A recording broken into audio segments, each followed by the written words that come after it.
Hello, I'm Oriana Fox. Thank you for tuning in to Multiple O's, the spin-off podcast for my talk show, The O Show, which explores the crossover between working on the self and working to change the world. My guests include artists and other experts who expose their lives, bodies, and experiences to challenge expectations and conventions. In other words, they have skin in the game.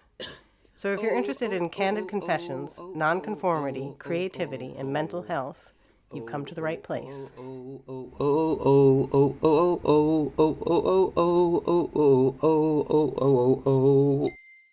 Season's greetings, Multiple O's listeners. This is Oriana Fox, your host. I'm an artist with a PhD in self-disclosure, and I'm very thrilled to be sharing with you an interview that I carried out for that PhD with an amazing artist who I very much admire, Martha Wilson. Wilson's acclaimed solo practice has unfolded over 5 decades, often employing live performance and photographic self-portraiture in playful, transgressive, and humorous ways. She's also the founder of the artist-run organization Franklin Furnace in New York. She continues to help run it as director emerita, and she's been a key member of the rebellious experimental art scene it supports. The continuum of Wilson's work explores appearance and subjectivity to provocatively tease out the relationship between the personal, the institutional, and the political, as well as to question gendered double standards. So, without further ado, here is the recording of my discussion with Martha Wilson, which took place on the 3rd of March in 2016. Thank you so much for speaking to me. Oh yes, my pleasure. My pleasure. I hope I know the subject. Well, the subject is your work, so I'm sure you know it. Yeah, because basically, just to explain, my research is about the impact of being a feminist performance artist on the artists themselves. So. The kind of personal ramifications of doing it. And so I'm curious about, do you think that your works, like, for example, your early works on appearance, do you think that affected the way you then presented yourself in your everyday life? All right, that's a very, very good question. Well, I want to back up and approach the term feminist first. Okay. Before I go into the experience of my work, because I didn't use that term, didn't know the term, didn't understand the term until Lucy Lepard came to Nova Scotia and said, "Oh, you're a feminist performance artist," and told me some terms, labeled you, used to describe what I was doing. Yeah. So I was happy to hear it that I was a feminist, but the experience of creating the work was socially based. You're born a woman in our society, and you're born second rate somehow, and you have to function in relation to the world as a person who's born second rate.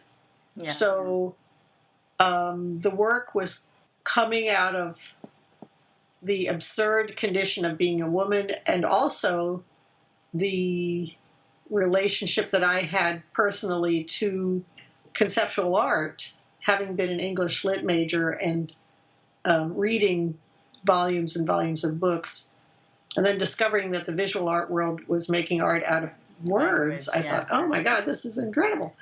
So all of those 3 factors kind of melded together, and tell me the thrust of your question. You want to know about the internal feeling of doing, did the process of creating the work change the way I presented myself to the world? Yeah. Is that the question? Yeah. I would say yes, in a very profound way, because of another event that happened at the Nova Scotia College of Art and Design, which was that Vito Acconci came to town for a residency, I think for several months. He was an artist in residence, and I was faculty, so I was allowed to audit whatever was going on in the school. So he looked at what I was doing and talked to me and said, you should read Irving Goffman's The Presentation of Self in Everyday Life. He's a sociologist. It was written in 1959, and it's about how we are all performing all the time to various audiences, for the audience of the self, for the audience of the other, for the audience of history, for the audience of crankiness. We're always on the boards somehow. Yeah.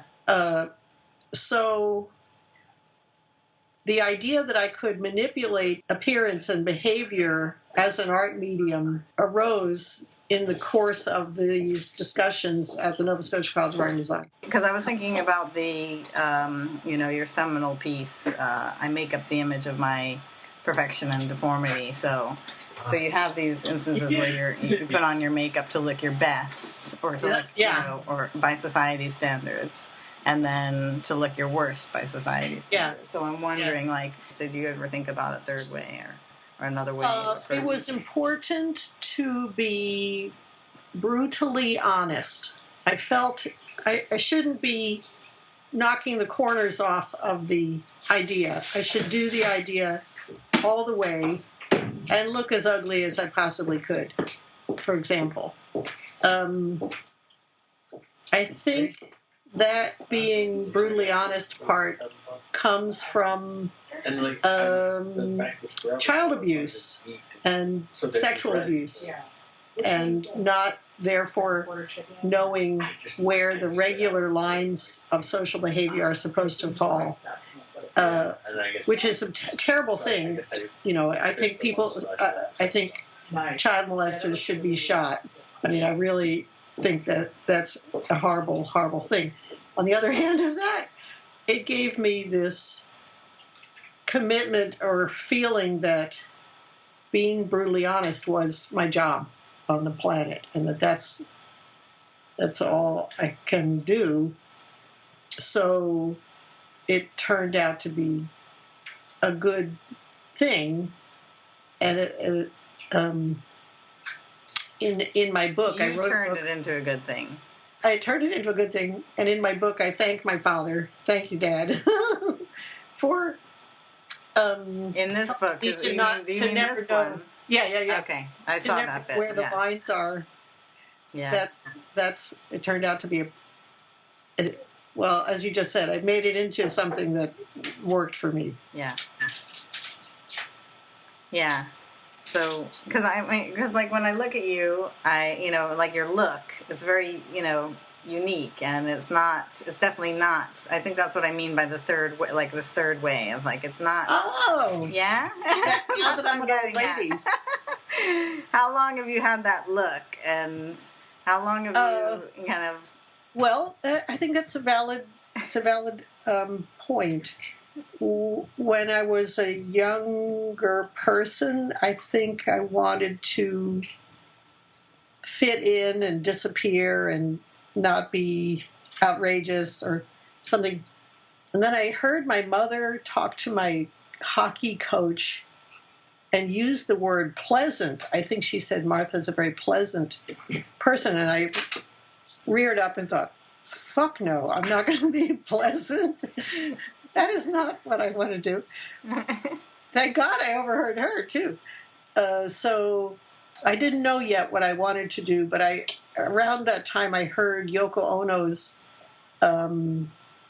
song. It was just one of those cries that she did, where she would just start yelling, and that was the song. She's she just starts crying, basically. So I got the idea that art was a path to explore that was outside of regular social life. But I still didn't want to call myself an artist. I started doing the work, but I was nervous about committing. Artists, they don't make any money. And I told my father, I was already an English lit major, which is bad enough. And then I told him I would like to go to art school. He said, no, I'm not going to pay for that. You'll never make a living doing that. So I had to stay in English in graduate school in English literature. And really, it was fortunate that the Nova Scotia College of Art and Design was across the street from Dalhousie University, and my boyfriend was going to NASCAD, so I would go there all the time and hang out with Vito Conchi. And then my PhD thesis was not accepted by my advisors, so that gave me the door opened, and I walked across the street and got a job, and then I could really hang out at the art college all the time. Yeah. I know your work, the Appearance as Value one, is definitely about that sort of like calling yourself an artist. Yes. But making it into a mockery. How nervous I was about it. Yeah. So, I was going to ask you something about that. What does it mean to you? What is it about for you? It's about looking like how you want to feel, even if you don't feel that way, in an effort like faking it till you make it, kind of. Exactly, faking it till you make it, and manipulating your internal landscape of feelings so that you can call yourself an artist with confidence or move in the world in a confident way.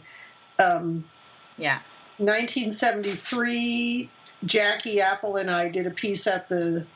I was just about to bring her up because... Oh, good. Yeah. Oh, good. I was just about to well, bring her up. She and I met through the catalog to Lucy's show, and then I started corresponding with her and made a date, came to New York, and we met at the Plaza Hotel. She got 6 friends to join us. She got a guy to pay for the limo. We all had lunch at the Plaza Hotel. All I remember was I just felt like my neck was going to break, that I was so anxious. I didn't want to look around and see. I didn't know how to convey the fact that I actually did belong there, because I didn't feel like I actually belonged there. Jackie was relaxed. She's a New Yorker. She's a couple of years older than I am. She was totally fine and totally relaxed. All of her friends, totally relaxed. So I just had to pretend that I was relaxed as well. Yeah. Fake it until you make it. Fake it till you That's make a very it, good definitely. phrase. Yeah. Yeah, because I was going to bring her up because I thought, you were talking about how wanting to be invisible and when you were younger. And then you met Jackie Apple, and your reaction to her was, oh, I didn't know a feminist could look like that, kind of, or was an artist, or rather a feminist. Which one was it? Exactly, a feminist artist, too. She's wearing heels, she's wearing lipstick, she has, page boy. So meeting her didn't affect how you then presented yourself? You kept being invisible until this comment about being pleasant? Now, the being pleasant was in high school. Oh, that was. I didn't know what to do yet. Oh, you didn't know what to do then with it. Okay. Yeah, I didn't know what to do with it. Got to grad school, studying English. Still don't know what to do with it, but I've already started to create art out of words, because why not? I mean, I work with words all the time, and I think that, I know, the piece that was my first visual art piece was the breast forms permutated one, and it was a spoof of the work of Saul LeWitt, an effort to, first of all, talk about something that actually matters in the real world instead of talk about something so abstract that it has no impact on anybody's lives. And second of all, to describe something that is absurdly various and cannot be permutated. They were all permutating everything, and I was annoyed by how their work was not connecting with real life. So that was 1972. So I think that was the point where I started to call myself an artist. But then I told my painting teacher from college, who had come to Nova Scotia, that I wanted to be an artist, and he said, women don't make it in the art world. But luckily that just made me mad. It just made me get all angry. And he also told me that I should be making my art, it should be black and white. If I'm going to make art, it should be black and white. So I walked across the street and bought a roll of colored film. I just thought, fuck you, buddy. So it's good. Opposition is a good thing. Yeah. It's a galvanizing force.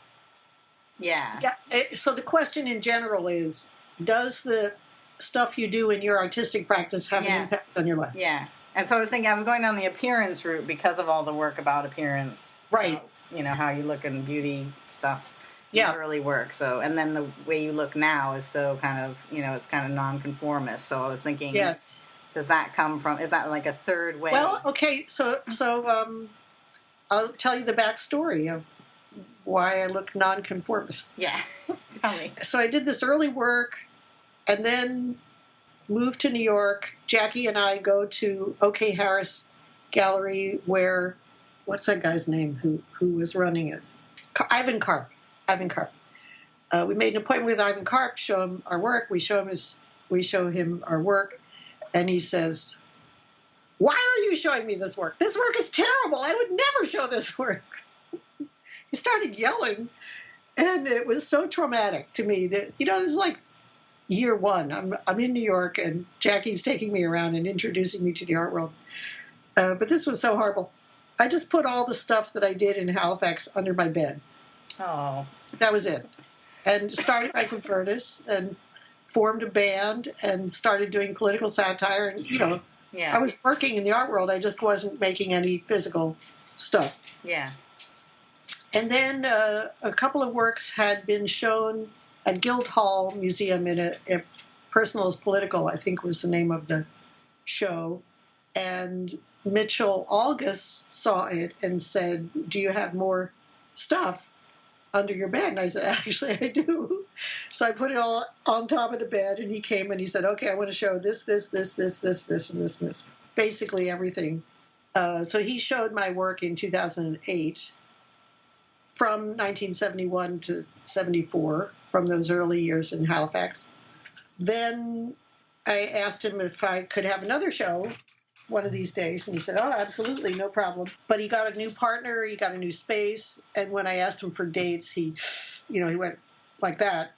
So I contacted my friends, Joan Semmel, Judy Bernstein, "Can I show my work to somebody else?"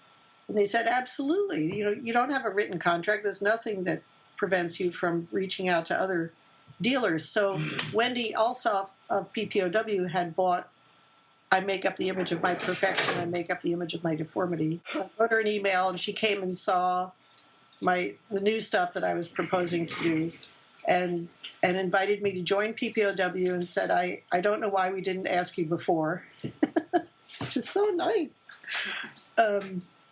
So I had a show at PPOW in 2011, and one of the pieces in that show was called Growing Old, for which in 2008 and 2009 I just let my hair go. I became a redhead in 1978 because that's the year I was were born. all in Amsterdam henning our hair together. And then I decided I liked being a redhead instead of a blonde because redheads are volatile, alcoholic, anything but dumb and anything but placid. So I became a redhead in 1978, and then in 2008, half of my life later, I started letting it go all the way out gray, and took a picture every 6 weeks for the 2 year. That year, I think it was a 1 year process. So now I have gray hair, and I'm walking down Fifth Avenue in Brooklyn, and people are bumping into me like I don't exist, like I'm invisible. A woman of a certain age is invisible and not powerful, not interesting, not anything. You become invisible. So I had to do a piece called Invisible. And then riffing on the Cruella de Vil hairdo, half black and half white, I made myself half red and half gray. And the photographer said, "Oh, are you going to keep it like that?" I thought, yeah, I'm going to keep it like that. Yeah, I think I'll keep it like that. I get a lot of comments all the time, pretty much every day. Young black people old white people, young, transgender, everybody feels it's okay to say something, and generally they like it. They like your hair is usually the comment that I get. And so I've been keeping it like this. I'm not invisible, but I'm admitting my age. You know what I mean? Yeah. Right. Yeah. So I think that is kind of the third way that I was trying to. Yeah. It's the third way. Yeah. But now the next. But it wasn't because of the early work. It was because of the more recent stuff. Mm-hmm. Yeah. But Bill, I think my early work and the work that I did in 2011 and then the work I just did in 2015, it's all one big blob. I really don't see it as a separate body of work that's going off in a different direction. I think it's definitely a continuum. You see very clearly. Yeah, it's a continuum. That's a good word. It's a continuum. But I thought of a piece for my next show, which I have not done, and I may not do, but I'll tell you about it anyway. Okay. So back in the 70s, I was living in Tribeca on Franklin Street, and David Sally was living one block away on White Street. David Sally became successful, and the first thing he did was pin his ears back, get a nose job, and get it got his jaw fixed. This impressed me greatly, that he was so insecure that he had to do plastic surgery. So now I'm thinking of a piece that would be a portrait of me as I am whenever I take this portrait, and then get the work done and call it, the left-hand side is called Martha Wilson. That's who I am. And on the right-hand side, after the work is done, I'm going to call it David Sally. But I may not do it because it means I can violating my own principles. Not. But we'll see. We'll see how it turns out. Yeah.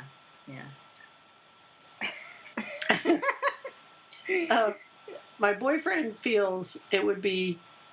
He would be justified in art world retribution of some kind, but I can't really worry about that or think about it. It doesn't really bother me. Oh yeah. It would be there's a possibility of scandal, but why would that be terrible? All publicity is good publicity, so that would be he's more anxious than I am about the whole idea. Yeah. Yeah, my friends sometimes have to rein me in. They're like, I don't think you should name that person in that blog post. I think you should say a gallery dealer, not that particular one. Don't don't do that. That might be career suicide. Oh yeah, well now that we have Facebook, we can really get in trouble. Yeah. All the time. Yeah. Okay, so this is what I want to ask you. So the way I've written about that, I make up the image of my deformity, and I could write this about and probably many of the recent things as well, that I'm relating it to this idea of shame attacking. Shame attacking. Yeah, shame attacking, which is like actually a rational emotive behavioral therapy technique. Really? Yes. I did not know that. It's developed from the Stoics, and Foucault also writes about this idea of free-spokenness and challenging norms by, telling the truth, basically. So it kind of relates to what you were saying about the brutal honesty thing. Yeah. But so Foucault talks about it, in one sense, and then obviously Albert Ellis, when he came up with the idea of shame attacking as a therapeutic technique, is interested in very different things. Can you explain how shame attacking works? How do you? Okay, so how does it work? So shame attacking is like, okay, I'm terrified of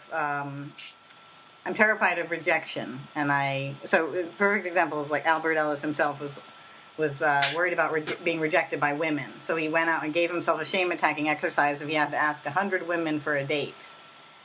And he was rejected by 100 women, but he still didn't allow that to affect his self-judgment. So he didn't rate himself based on all the women rejecting him, because it could eat away your soul, the constant rejection. So So he established a problem. He went out and did the action. yeah. And but then his analysis didn't seem to be related to what was really going on in the world. Well, Right? maybe I mean, not. he was being rejected. Yeah, that's true. That's true. Well, he was saying just because Albert Ellis doesn't believe in self-confidence, he believes in unconditional self-acceptance. So, because we're all fallible human beings, ultimately we don't have total control over ourselves. Yes. We can't always appear perfectly. So Yes. he believes that all our problems are based on this kind of striving for perfection and then failing, and then are we negatively And then judging judgment. ourselves Yes. as a result. So shame attacking would be, to practice a way of practicing your unconditional self acceptance. So your USA. I see. Okay. So I was I like wondering, it. I like it. As a strategy, I think it's a good. because it seems like you're doing that. Maybe you're not. Yeah. Not obviously not using those terms, but so that's what I'm trying to get at. And maybe not in the same kind of spreadsheet way where I go down the list, but still, I think establishing a problem and then trying to solve it is the essence of what I mean, I'm not alone. That's what I think performance artists are doing in their work, establishing a conundrum and then going into it and finding out what's in there. Yeah. So I think, and you say yourself about the deformity, the video, you say, I'm making myself realize I don't look this bad all the time. So you face the reality of letting the world see you in this way that you feel, ashamed. I don't know if you've used that word, but whatever. Yeah. So you're attacking the shame of not living up to society's beauty norms or whatever. Yes. And presenting yourself in this way, and you're like, oh, it's not so bad because I don't look like this all the time. And so and like with your recent stuff, I mean, like the before and after. Yes. That's very much like the same. Well, it's obviously the makeover paradigm of the deformity of the perfection deformity work, but flipped. Yes. Well, it's not flipped. It's just the reality of. It's like, there's no makeup involved in that one. Before and after. there's no makeup involved in that one, so there's not a constructing thing that's happening, but it's definitely it's a presentation of yourself that does take confidence to do. I mean, yeah. I thought nobody is going to buy this, but somebody bought it. Oh, somebody really? bought that work. Okay. Yes. I don't know who it is, and I think it wasn't on this continent. I think it was somewhere else. Okay, maybe. Okay, yeah. In Austria, they love feminist art. They're really, maybe it was Austrians. Ugly feminist art. I don't know. Just in general, they love. They're really into feminist art in Austria. So maybe. Yeah. So did you feel like it took? How do you get the confidence, or does it give you confidence, or do you still feel like well, another work that's in the most recent show that came down in December of 2015 is called Makeover, and there's a picture of me in real life turning into Catherine Deneuve in 1974. So that's ironic in the opposite direction. Yeah. In 1974, she was the most beautiful creature, on the planet, and every girl wanted to look like her. Yeah. And we debated for a long time about whether I should use the actual ad. We thought we could be sued if I used the actual ad. We took out the Chanel bottle, we took out the Chanel logo and all that stuff, but it was a work for hire by a famous photographer whose name I'm not coming up with right now. But I decided to hell with it. I'll get sued. I want to use the image that we saw in the Harper's Bazaar magazine that we wanted to be. That was that was imperative. Oh, yeah. So speaking of, like, revealing things and stuff, I watched that talk you have on your website. It's like one of the last videos, the talk. And you say, you talk about your son being born by C-section. And it's like the only personal information you provide in the talk. Oh. I think. Uh-huh. It's the only, and it's completely out of, nowhere, just suddenly you say that. So I was wondering about that choice. Why did you choose to reveal that? Out of all the things you could reveal about yourself, personally. Yes. Well, okay. There's a pretty good backstory for that story. So I did everything ass backwards. I started the organization first. I consider Franklin Furnace to be my first offspring. Then had the kid, and then got the partner. So I did it all exactly the opposite way of how you're supposed to be doing it. Okay. So the kid was, the father of my son is a bartender in Pennsylvania. We have no political views that we share. He's a different socioeconomic class than I am. He's also unpretentious. He's the most unpretentious person I've ever met. Completely grounded in what's going on in reality. Not interested in high-flown, idealistic statements. Just doesn't appeal to him at all. So, get pregnant. At first, I was going to let my sister adopt, because I was this bohemian girl in New York, going to be a single parent in New York. But my sister and I think she emailed me or called me or wrote me or something and said that she wanted me to have an abortion. At which point, because we were raised in a Quaker household, Quakers are not very good at differentiating people in the community. You're in the community, and everything, you share everything. So I realized, oh, wait, this is my decision. This is not her decision. Right. This is my kid. I can decide whether I'm having this kid or what. I decided, okay, I'm going to have the kid. So then I called up the father and said, look, I'm going to have the baby. And he said, you're ruining my life. I will never support you. Then I said, okay, fine, go to hell. I don't really want to hear from you again. So he was born by cesarean on the Ides of March. And that's why, I don't know if, it's probably not appropriate for me to have put that in the lecture. No, I'm not saying it isn't appropriate. I'm not judging. I'm just curious. I heard a really juicy piece of gossip about a C-section. Mary Boone had one because she had to go to her opening on Friday, so she had a C-section on Monday. Oh my God! Yeah, no, that sort of thing happens all the time. I'm sure. Yeah. Oh dear. But so I'm just wondering, for you. So if I attribute confidence to that work, is that accurate or is that? Yes, I think you can gain confidence. All right, gain courage, perhaps. Gain courage by confronting your worst fears and not hiding from it, but looking at it. That's the only way to get past it, is to look at it. Yeah, but looking at it yourself is very different from putting it in a public forum like the internet.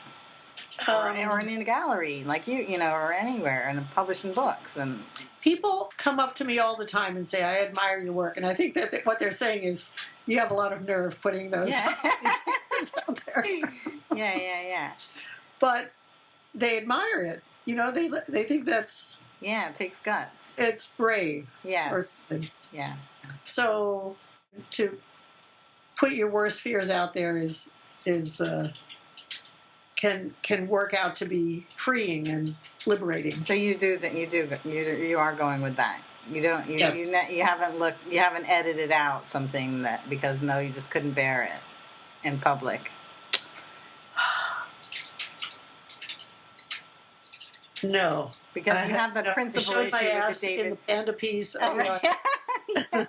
Yeah, no shade, no shade. There was one other thing, which was like, it's just like a little thing, which is, I know you talked about starting in Nova Scotia in isolation and Lucy Lippard discovering you, and then I think obviously with this band, it's like a collective thing. Yes. Was that like or did you participate in consciousness raising sessions? Oh, I did. You did? Oh, yeah. So once you got to New York, you then... I think it was like a big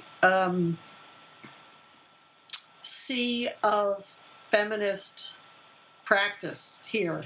Yeah. And feminist support as well.